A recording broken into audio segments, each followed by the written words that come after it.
morning. This is Rich Sierra, President of Florida Small Business Legal Center. This is episode number 55 of Business SOS. Very excited that we continue providing great content for business owners and how to really overcome the legal challenges that you will be facing through your business career, business journey. As I begin the show every time, if you want to reach me, you can send me an email to rich@richsierra.com. If you have any questions, any legal questions you'd like me to address at the show regarding your business, I will not mention your name, but I can certainly address the topic in general terms. You can send me an email, and if I select your question, I'll send you a free copy of my book, Business SOS, 8 Common Legal Mistakes Business Owners Make and How to Avoid Them, which is available on Amazon, Barnes & Noble. You can ask for your local bookstores. Also, if you're interested in learning more about my practice, I'm a business, obviously a business attorney with over 20 years experience.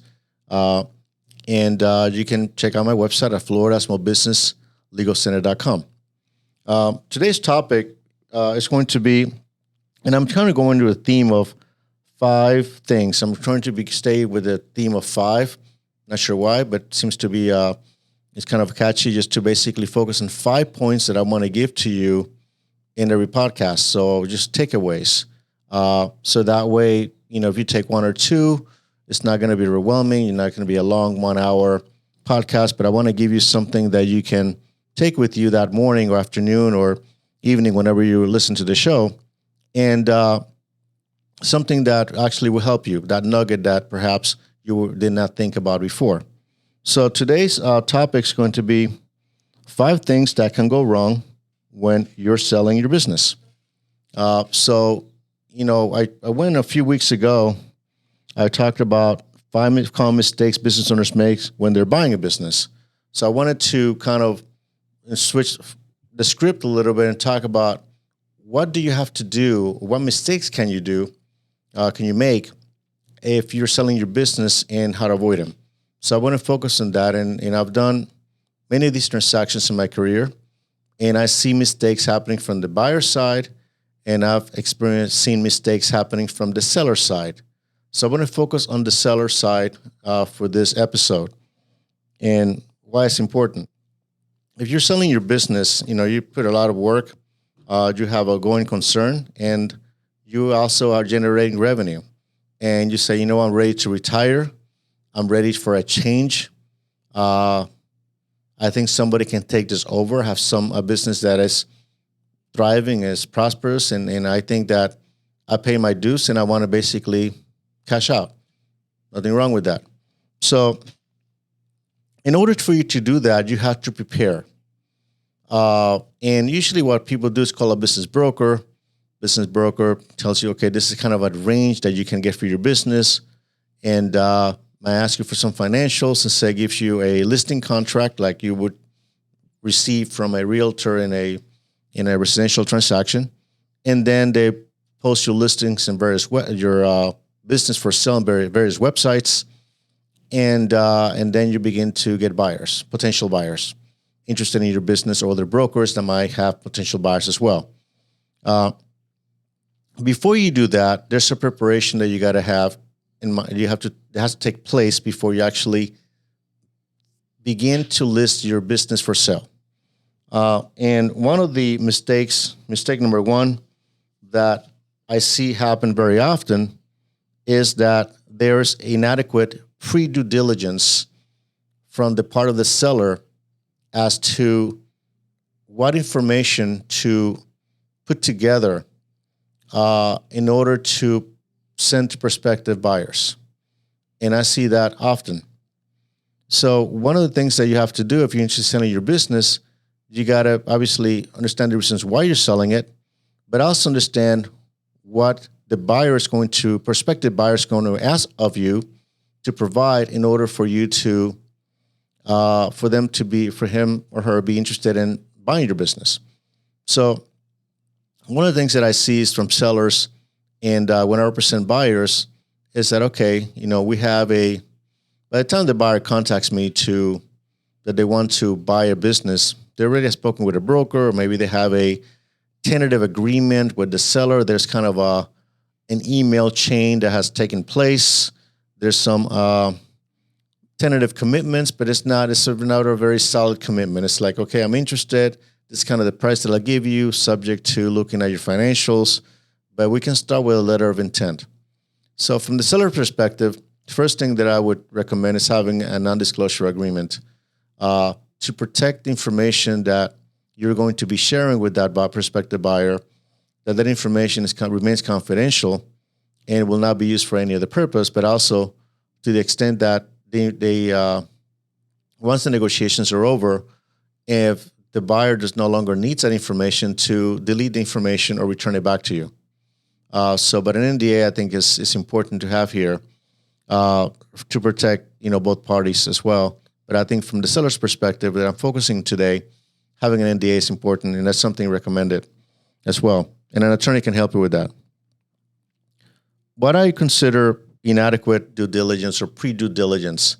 So, an example is when a buyer says, and I mentioned this before, that have a due diligence checklist that is fairly comprehensive, and many attorneys don't use that checklist. The ones that I've seen usually have like 5 or 6 items. My list is like 4 pages long. I ask for everything I can ask for. If it's not applicable or the perspective or the seller does not have it, then it's fine. Just say I don't have it or it's not applicable, which is fine. But you certainly want to, when I see sellers, sometimes when we ask for the due diligence, they said, well, my tax returns are not ready. Obviously we ask for 3 to 5 years tax returns depending on the business. Usually 3 years is adequate and usually common and the type of practice that we have. So we ask for 3 years of tax returns, not only your federal tax returns, we also ask for the state tax returns in the case of the business requires sales taxes. And we also ask for the state and for the federal payroll tax returns. That's something that the business owner who's going to be selling that business should have readily available. And often we get the answer, I'm in an extension, it's not ready yet. Oh, we have not filed them. So that is a red flag for me, that if you're in, endless extensions, if you have not filed your tax returns, it kind of makes me wonder whether you actually are paying your payroll taxes. So if you're going to sell your business, make sure that you get with your accountant, your CPA, accountant or CPA, and make sure that your tax returns are available, they're accurate, and to the extent that they can be requested, they can be provided to the prospective buyer. They're available once they sign the LOI. They're available. So, I often see sellers just not having them.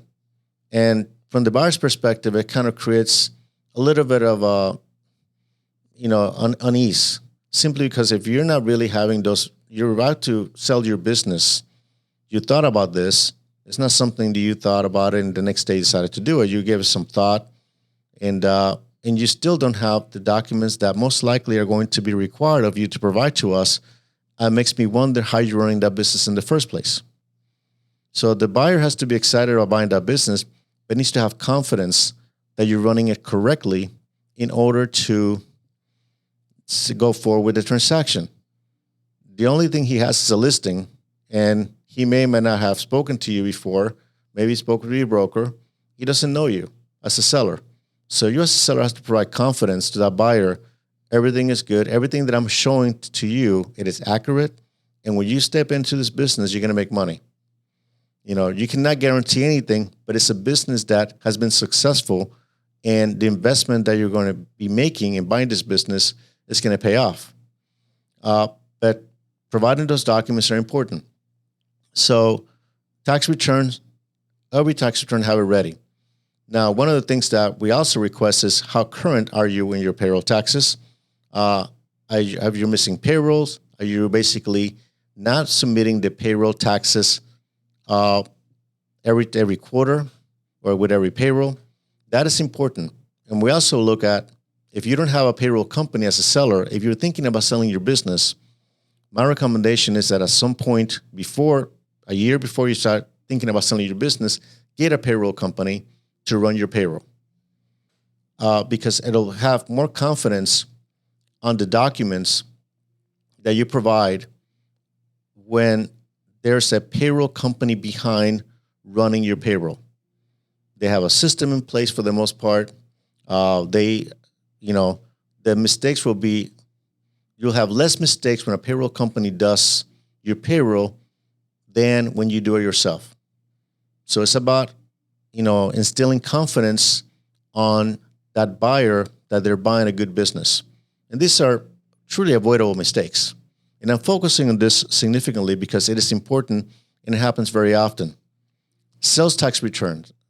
So in Florida, if you're in a retail business, most likely you will have to pay some sales taxes. So you'll have to make sure that those sales tax returns are accurate. You're sending the sales taxes to the state on a monthly basis, and you're not withholding those, because you're running short on cash.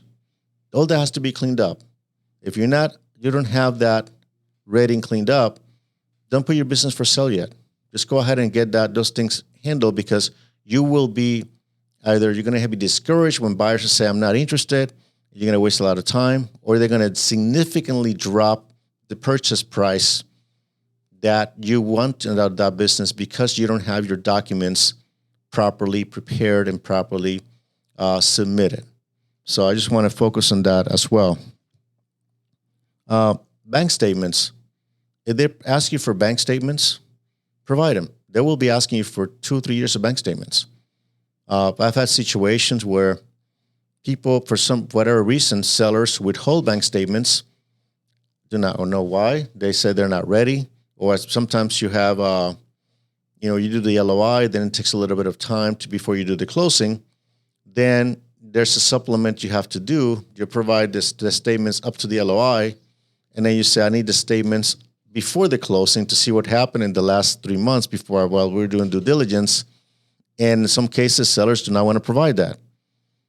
Unfortunately, sometimes buyers have closed and then they suffer the consequences. So provide all the information that you're required to provide, and just be thorough and be transparent, because you'll have to make a representation with your closing documents. The information that you provided is accurate and it's a true representation of the business. So the more you provide, the better for you, simply because later on you don't want to have an issue that people say you misrepresented something, and I'll deal with quite a bit of litigation on buyers after the fact wanting to sue sellers, saying you made a misrepresentation on the profitability of the business, on the bank statements, tax returns, etc. So I just want to make sure that everything is properly documented.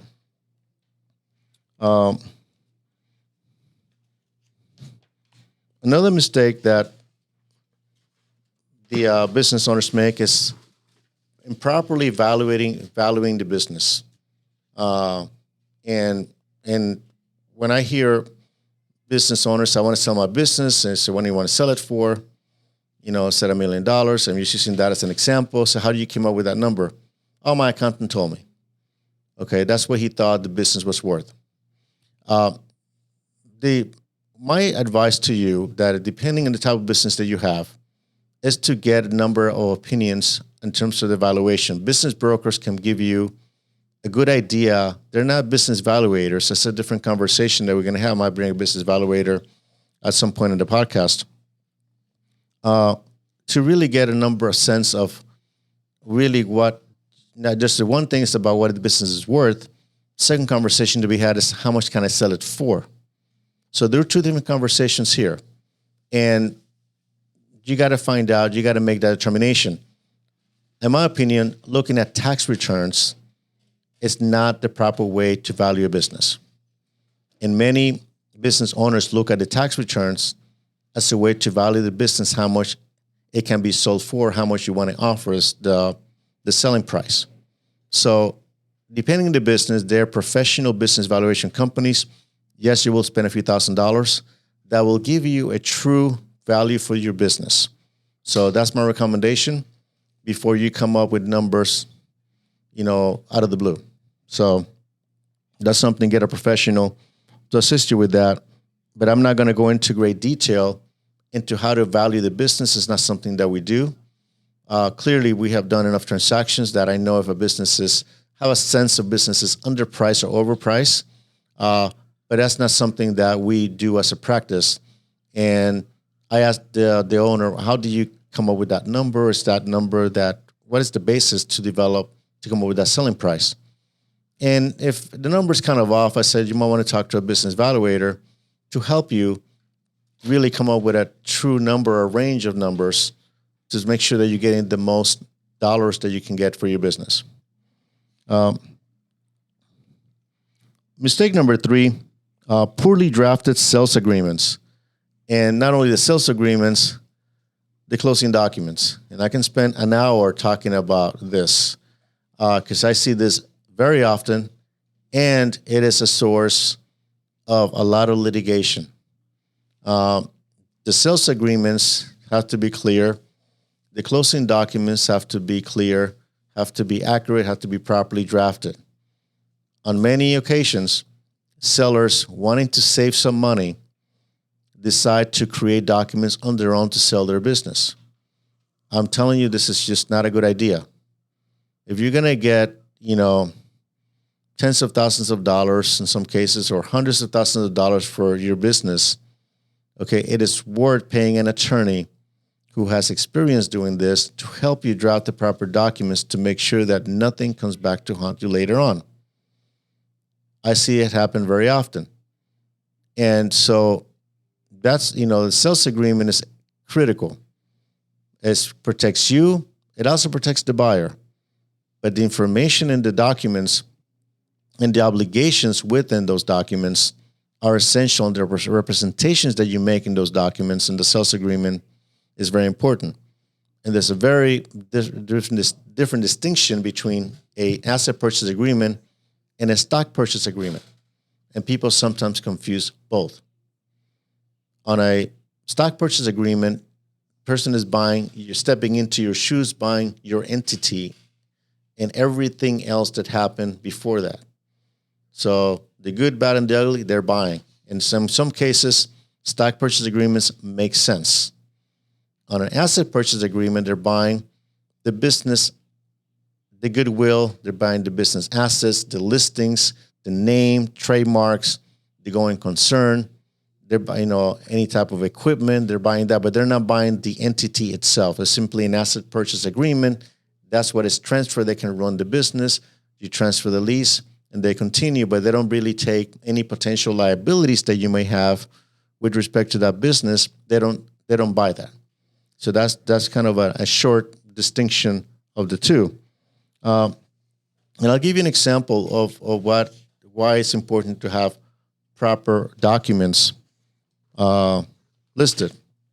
One of the things that people overlook in sales agreements, it is the issue of the due diligence, and also with respect to the seller's perspective, the non-competes, what you're obligated to do, and I talked about a few weeks ago that non-compete agreements will be banned by the FTC fairly soon. However, in the context of a business sale, non-compete agreements are still valid. And it's important for you as the seller to know what are your restrictions. Okay, at some point you might want to decide to do something else. You might want to go into the same type of business. But you have to understand that if you are selling your business, very likely you'll have a non-compete of some fashion. And that section is overlooked, and I get emails later on, 2 years later, hey, what does my non-compete include? So it's important to understand that. Also, the representations that you make on that business with respect to any potential liabilities, potential threats of litigation is important to disclose.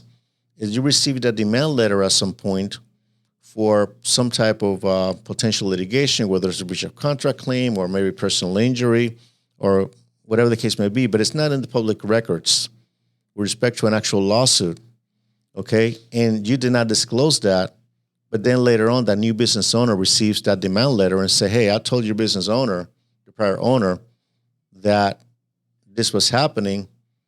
that could be a source for a breach of contract claim.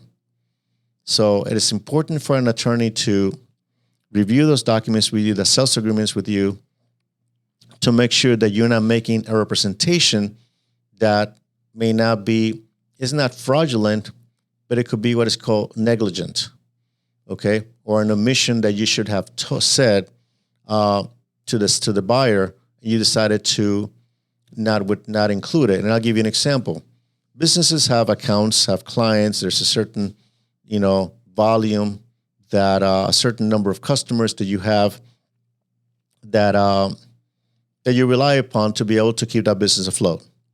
So say, for example, you're an online retail business and you're selling that online retail business, okay? And you have 3 major suppliers, okay? Say you have Amazon, you have, 3 major distribution systems. You have Amazon, you have Walmart, you might have other ones out there. But say, for example, you receive a letter from Amazon just 30 days before closing that they were about to suspend your account for whatever reason, okay? And that Amazon account represents 50% of the revenue of your business that you're selling to this buyer. And you say, well, that's not going to be a problem. I'm not going to tell them, okay? But that buyer is buying that Amazon account that you're going to be transferring to that buyer. But you didn't say that.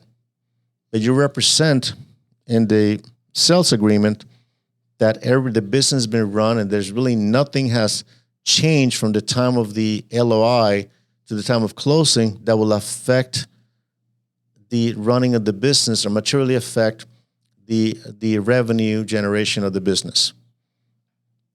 Then you go ahead and close, you get your money, and then you go ahead and find out, then the new buyer gets a letter from Amazon that kind of suspended.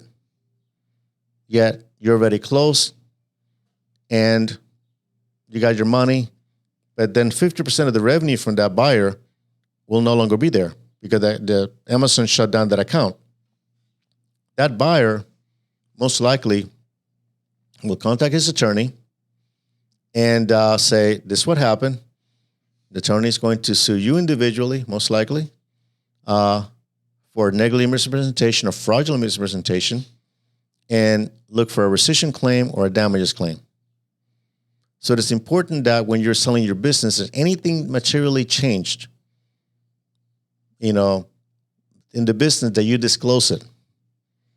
Any threat of litigation is disclosed. Any threat of arbitration is disclosed. Any losses that you might have gotten served with are disclosed. A lot of sellers get in trouble, not because of the event happened, it's because they were not disclosed. So that's what my advice to you. You got to disclose it. And that's what's important, to have an attorney assist you with this to make sure that if there's anything that will affect the business, it is properly disclosed and it could be addressed. Another mistake within the issue of sales agreements is, I want to talk about financing the sale a little bit. Sellers sometimes, they put deals together that the buyer does not have the entire amount of cash to buy the business. That, they work out arrangements and said, okay, I'll give you, say it's a $500,000 sale. And I said, I have $350,000 cash. Would you finance $150,000? Seller said, okay, I can, I'll give you a promissory note, say for 2 years, 6% interest. I'm using that as an example. And you go ahead and finance that note. And you get $350,000, and then you basically, at the closing, you give a promissory note, properly executed, properly drafted. You get a security interest on the assets of the business. You get a UCC-1 filed, everything. You get a personal guarantee.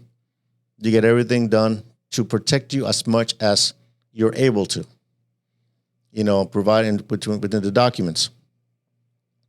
Then you find out a few years later, or within 6 months later, that the business owner, the new buyer, is not running the business properly, and then he starts missing payments.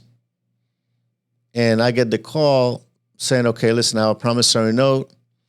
How can I get this money? And I said, well, what guarantees do I have that I'm going to collect this money? My answer to that, and I've mentioned this before, you have no guarantees. If you're financing the business, the only guarantee you have is the money you will have at closing.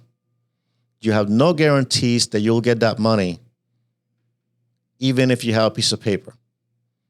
The promissory note is exactly what it means. It's a promise that they will pay. And that payment will be contingent on their willingness to pay and their ability to pay. If they have none of those, you're not going to get your money. Now, you can enforce that note, which will require you to go and get an attorney, and then you can have to sue the seller, the buyer in this case, and try to enforce that promissory note. In some cases, you might be successful and get some money. In some cases, you will not. So qualifying, if you're going to lend money to the seller, to the buyer in this case, you have to qualify the buyer as to how are you going to be paid. And you need to have those conversations. Okay, so what if you're not generating money from the business? What guarantees do I have that you're going to pay me? Whether it's another collateral, but you got to have those. You got to basically know that not automatically a promissory note is going to guarantee payment. So you sold that business for $350,000 with the promise that you will get paid the $150,000 later on. But your only guarantees at closing the money you're going to get. So qualifying the buyer, if you're going to lend that money, is very important. Maybe putting additional guarantees, putting the spouse. There are other things you can do, and the attorney can help you with that.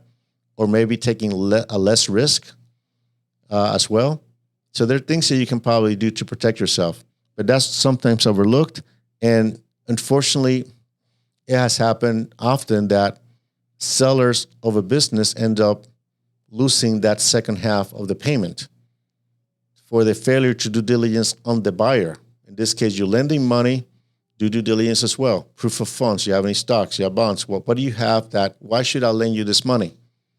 Or you can pay me cash. Another alternative to that, lower the purchase price a little bit, get more cash up front. Okay, that's what I tell my clients. You're going to sell your business, there's no guarantee you're going to get that second half. But I'll tell you what, maybe we can negotiate lowering the purchase price a little bit, get all that money up front. Let's not worry about a promissory note. But those are things that you can talk to your attorney about it, who can put that deal together and help you structure a deal that you're actually going to get paid at. And I'm going to touch very lightly on this one because I'm not an accountant or CPA, but failure to address tax implications. And I'm going to touch upon the asset allocation, the goodwill allocation, and the way I structure and there are tax implications for the seller and the buyer depending on how you allocate, what percentage of the sale, the amount of the purchase price is allocated to the goodwill, how much is allocated to the asset purchase, to the actual equipment, or the physical part of the business. So in this case, what I do is say, both of you check with your CPAs, let me know what you want to do. But I do not advise either on what allocation they should have, because that's something that's really more of a tax question, and I prefer the CPAs handle it, and then we can just plug in the numbers into the form.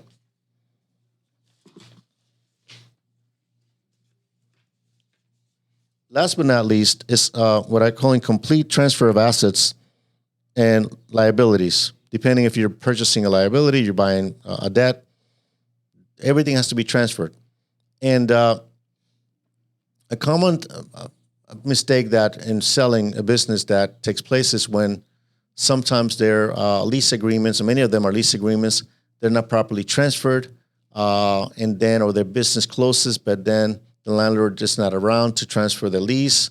Sometimes there are vehicles that have to be transferred, and they're not transferred at the time of closing. Those are things that have to take place, and then people have to chase you. And so it's important that at the closing of the transaction, that everything that is going to be transferred to the buyer is transferred to the buyer. That is very important. You don't have to have latent mistakes or things that are incomplete later on for something that should have been completed at closing. So just taking out to recap, the 5 mistakes that we talked about today: inadequate preparation for due diligence, improper evaluation of the business, poorly drafted sales agreements, failure to address the tax implications. That's the goodwill versus goodwill allocation versus asset allocation, and then incomplete transfer of assets, and in some cases liability. Again, selling a business is complex. Yeah, as I mentioned before, it can be done on a one-page document, which I do not recommend. It could be in a series of other documents. But it's important to have an attorney who has experience doing this help you sell your business to make sure you get the most money for your business when you sell it, and you actually get the money transferred to you when you sell the business. So it's not something that I recommend you go out alone. I think if I can add one more mistake is that sometimes sellers decide to do this on their own, and the buyer and seller, we don't need lawyers for this, we can do it on our own. And one of them inevitably ends up in my office. You end up going to be paying more for the litigation that will follow than for the services that you would have paid should I would have handled, in this case, this example, the transaction representing you as a seller. It'll be a lot less costly to represent you as a seller of a business than representing you in an actual litigation. So transactional work is a lot less. It's actually more, it's important. It's a bit, I know people think it's boring, but it's important work. And it's there to protect you. Those documents are there to protect you. You work through your business very hard for too many years. You want to basically sell it for the most amount of money that you can get. So getting the proper representation, proper team to help you to get the job done is important. So this is good for today. I truly appreciate you listening to me. As I close the show, you want to send me an email. You have any comments on this podcast? If you still want my due diligence checklist, if you're listening to the first time, I offer that just free of charge. Just send me an email at richsierra.com. If you're interested in learning more about the legal services that we offer, my website is floridasmallbusinesslegalcenter.com. I'm at Facebook at FSB Legal. If you want to watch the video of this podcast, we're at youtube.com/@RichardSierra. We're on X at Rich_Sierra. We're on Instagram at FSB Legal. If you want to give us a call, our number is 866-842-5202. Remember that Business SOS, 8 Common Legal Mistakes Business Owners Make and How to Avoid Them. It's available on Amazon, Barnes & Noble. You can ask for your local bookstores. Remember to, if you like the podcast, follow us. We're in Apple Podcast. We're in Spotify, wherever you enjoy your shows. Appreciate a 5-star review. And if you want to write something, certainly appreciate it as well. Share this with your friends, anybody who might be interested in learning more about the how to navigate the legal challenges as a small business owner. Until next week, this is Rich Sierra. Remember that my goal is to help you succeed.